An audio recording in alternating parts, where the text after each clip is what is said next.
ہنسی مذاق میں مبتلا ہے. فرمایا کہ بہت سے مکانات کی تعمیر کا کام مکمل ہے لیکن مالک مکان کی ہلاکت کا وقت بھی قریب ہے. اے لمبی لمبی امیدیں باندھنے والے، کبھی سوچ کہ میری زندگی کا ایک پل کا بھروسہ نہیں.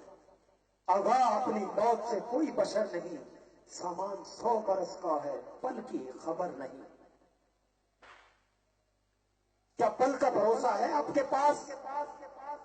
آج ہم یہ سوچتے ہیں اپنے مقصد اتنے طویل کر لیے کہ شاید اتنی زندگی موجود نہ ہو. میرا مقصد میری زندگی سے نہیں بڑھنا چاہیے بلکہ مقصد زندگی کے اندر معمول ہونا چاہیے. حضرت بابا فرید الدین مسعود گنج شکر رحمت اللہ تعالی علیہ روایت کرتے ہیں، آپ فرماتے ہیں کہ ایک زمانے میں صالح نوجوان رہتا تھا. یہ روایت بالخصوص نوجوان سنیں جو یہ کہتے ہیں کہ ابھی بہت زندگی پڑی ہے نمازیں پڑھ لیں گے، بہت زندگی پڑی ہے داڑھی رکھ لیں گے، بہت زندگی پڑی ہے نیک کام کر لیں گے. وہ نوجوان اس قدر عبادت کرتا کہ بابا فرید الدین گنج شکر فرماتے ہیں کہ سوکھ سوکھ کر وہ تنکے کی مانند ہو گیا. اس قدر عبادت کرتا، خوف خدا میں اس قدر روتا کہ اس کے جسم کے اندر کوئی جان موجود نہ رہی، صرف ہڈیاں رہ گئی.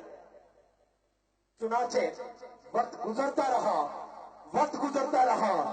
ایک وقت وہ بھی آیا کہ اس نے اپنے حقیقی پروردگار سے ملنا ہے. جیسے ہی وقت نزا قریب آتا ہے اپنی ماں کو بلاتا ہے، کہتا ہے کہ امی جان میرا وقت نزا قریب آ گیا اور میری 3 وصیتیں ہیں. کتنی وصیتیں؟ 3 وصیتیں ہیں، بعد مرنے کے ان پر عمل کرنا.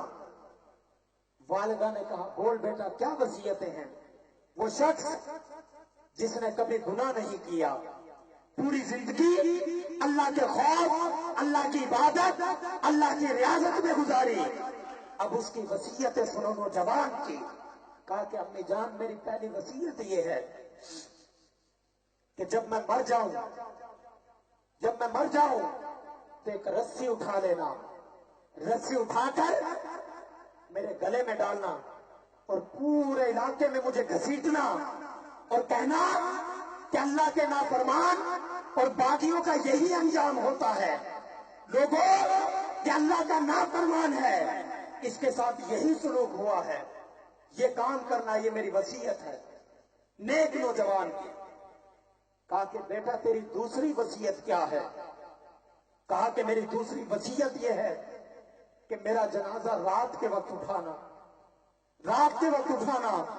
تاکہ لوگ انگلی یہ نہ اٹھائے کہ دیکھو گناہگار کا جنازہ جا رہا ہے. کہا کہ بیٹا تیری تیسری وصیت کیا ہے؟ کہا کہ تیسری وصیت یہ ہے کہ جب لوگ مجھے دفن کر کے آ جائیں تو کچھ دیر میری قبر پر تو کھڑی رہنا. مجھے امید ہے کہ جب تک تو کھڑی رہے گی قبر پر، تیرے قدموں کے سبب، تیرے قدموں کے صدقے سے مجھے عذاب نہیں ہوگا. اللہ اکبر. نوجوان نے زندگی کا مقصد بھی بتایا، والدہ کی قدموں کی قدر بھی بتا دی کہ میں اس قبر میں جاؤں، اس کی بخشش کا سبب بھی ہے ماں تیرے قدم ہے. چنانچہ یہی باتیں کرتے کرتے اس نوجوان کا انتقال ہو گیا. انتقال ہوا، والدہ نے حسب وصیت رسی اٹھائی، رسی اٹھا کر جو ہی گلے میں ڈالی، غیب سے آواز آئی چھوڑ دو، یہ میرا محبوب بندہ ہے، چھوڑ دو، یہ تو میرا محبوب ہے، اس نے زندگی میں کبھی کوئی گناہ نہیں کیا. اللہ اکبر. اے دنیا والوں، یہ اپنے آپ کو گناہ گار تصور کرتا ہے، یہ میرے خوف میں رہا، یاد رکھو میں نے اسے بخش دیا.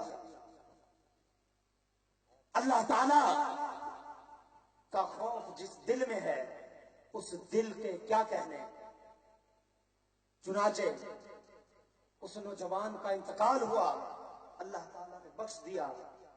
حضرت حشام فرماتے ہیں کہ ایک مرتبہ میں حضرت سیدنا فتح موصلی کے پاس ملنے کے لیے گیا. جب میں گیا میں نے دیکھا کہ آپ اللہ کے حضور دعا کر رہے ہیں, دعا کر رہے ہیں اور اس قدر کریا ازاری کر رہے ہیں کہ آپ کی آنکھوں سے اشک روا ہے, داڑھی آنسوں سے تر بتر ہے. میں بیٹھ گیا. کچھ ہی دیر بعد میں نے دیکھا کہ ان آنسوؤں کے اندر خون کی آمیزش نظر آ رہی ہے, وہ آنسو خون کے ہیں.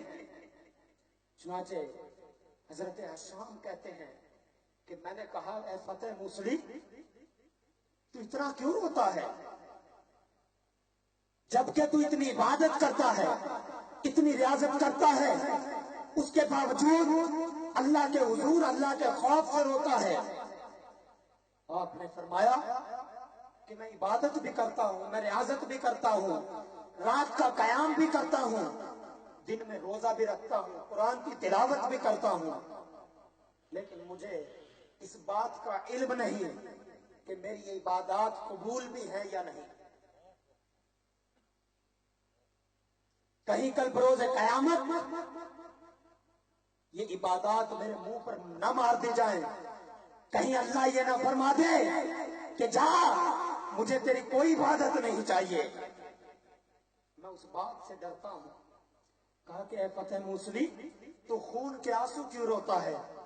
کہا کہ میں اپنے رب کے حضور کھڑے ہونے سے ڈرتا ہوں, کہیں کل بروز قیامت اللہ کی عدالت میں کھڑا نہ ہو جاؤں اور اللہ تعالیٰ کے حضور جب کھڑا ہو جاؤں اہل محشر کے سامنے اللہ تعالیٰ یہ نہ فرمائے کہ یہ میری امت کا گناہ گار ہے. میں اس وقت سے ڈرتا ہوں. چنانچہ آپ کا انتقال ہو گیا. انتقال کے بعد کسی نے خواب میں دیکھا, پوچھا ما فعل اللہ بکا, اللہ نے تیرے ساتھ کیا معاملہ فرمایا؟ فرمایا کہ اللہ تعالیٰ نے مجھ پر بڑا کرم فرمایا, مجھ پر بڑا فضل فرمایا, اللہ تعالیٰ نے مجھے بخش دیا. فرمایا کہ فتح موصلی کس سبب سے بخشا؟ فرمایا کہ میں جب اللہ کی بارگاہ میں آیا تو اللہ تعالیٰ نے مجھ سے پوچھا کہ فتح موصلی تو اتنا کیوں روتا تھا؟ کہا کہ یا اللہ مجھے اپنی عبادت پر یقین نہ تھا, کہیں ایسا نہ ہو کہ میری عبادت میرے منہ پر مار دی جائے اور فرمایا جائے جا تیری کسی عبادت کی ہمیں ضرورت نہیں. میں اس بات سے روتا تھا. پوچھا کہ تو خون کے آنسو کیوں روتا تھا؟ کہا کہ اس لیے روتا تھا کہیں آپ کے رب کے حضور کھڑا ہو کر میدان محشر میں میری رسوائی نہ ہو جائے کہ میں اتنا بڑا گناہگار ہوں. چنانچہ اللہ تعالیٰ نے فرمایا کہ اے فتح موصلی تیرے 40 سال کے اعمال میری بارگاہ میں آئے, ان 40 سال کے اندر ایک بھی گناہ موجود نہیں, ایک بھی گناہ موجود نہیں. اور خوف اس قدر ہے, اللہ خوف اس قدر کہ ہر وقت روز و شب اللہ کی عبادت میں ہے, لیکن جب اللہ تعالیٰ کی بارگاہ میں جاتے ہیں اعمال کا یہ عالم ہے. فرمایا کہ 40 سال سے تیرے اعمال میری بارگاہ میں آئے لیکن ان میں ایک بھی گناہ موجود نہیں, ایک بھی گناہ نہیں. آج ہمارے اعمال کیا ہیں؟ ہمارے اعمال کیا ہے؟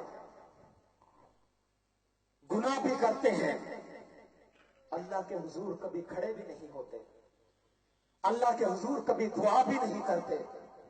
آج کی بابرکت رات وہ رات ہے کہ جب قبیلہ بنو کلب کی بکریوں سے کے بالوں سے زیادہ اللہ تعالیٰ اپنے بندوں کی بخشش فرما رہا ہے. کہیں ایسا نہ ہو کہ ہمارے گناہ کے سبب آج کی رات بھی ہم بخشش سے محروم نہ رہ جائیں. ہمیں غور کرنا ہے اپنے اعمال پر کہ ہم کس سمت جا رہے ہیں, ہمارے اعمال کس سمت جا رہے ہیں, ہمارے افعال کس سمت جا رہے ہیں, ہمارے افکار کس سمت جا رہے ہیں. ہمیں ان باتوں پر غور کرنا ہے, غور کرنا ہے. حضور نے فرمایا کہ شراب کا عادی اس رات نہیں بخشا جائے گا. ہمارے معاشرے میں کیا عالم ہے کہ ہم شراب نہیں پیتے, سب سے زیادہ شراب مسلمان پیتے ہیں، سب سے زیادہ۔ یہ امت اپنے وقار، اپنے عروج کو اس وجہ سے کھو بیٹھی کہ اس نے اللہ کے رسول کے احکامات کو پامال کر دیا۔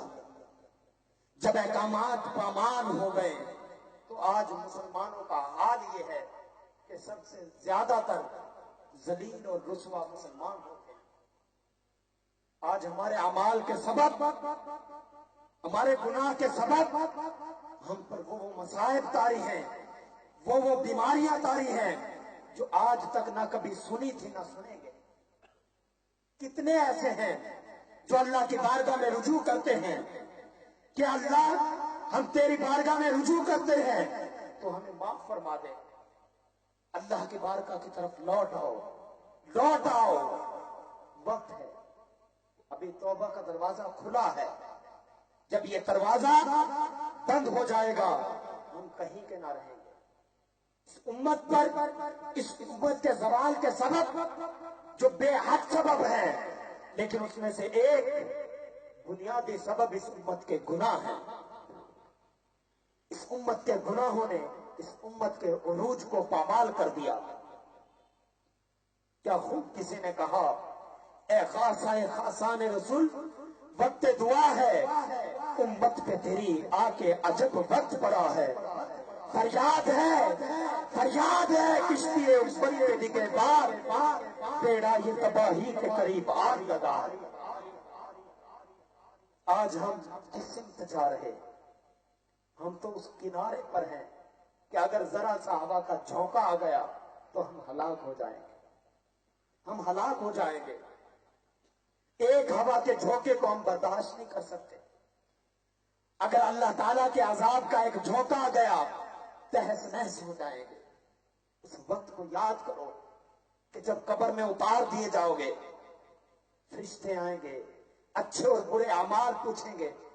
علی المرتضیٰ کرم اللہ تعالی وجہ الکریم ایک مرتبہ قبرستان جاتے ہیں اور جا کر اہل قبر سے مخاطب ہو کر کہتے ہیں، اے قبر والو، تم نے کیا پایا دنیا میں؟ بے حد مال و اسباب جمع کیا، اپنی زندگیاں مال جمع کرنے میں لگا دی، تمہاری زندگیوں کے مقصد مال بن گئے، تم اللہ کی رات کو روگردانی کرتے رہے۔ ایک وقت آیا تمہیں موت نے اچک لیا، موت آ گئی اور تمہیں قبروں میں اتار دیا گیا۔ کیا میں تمہیں نہ بتاؤں کہ تمہارے بعد کیا ہوا؟ اہل قبر والوں نے فرمایا، اے علی المرتضیٰ ہمیں بتا ہمارے بعد کیا ہوا۔ آپ فرماتے ہیں کہ تمہارے بعد تمہاری جائیدادیں تقسیم ہو گئی، ہر ایک اس کا حصہ دار بن گیا، تمہیں کسی نے یاد نہ کیا، کسی نے یاد نہ کیا۔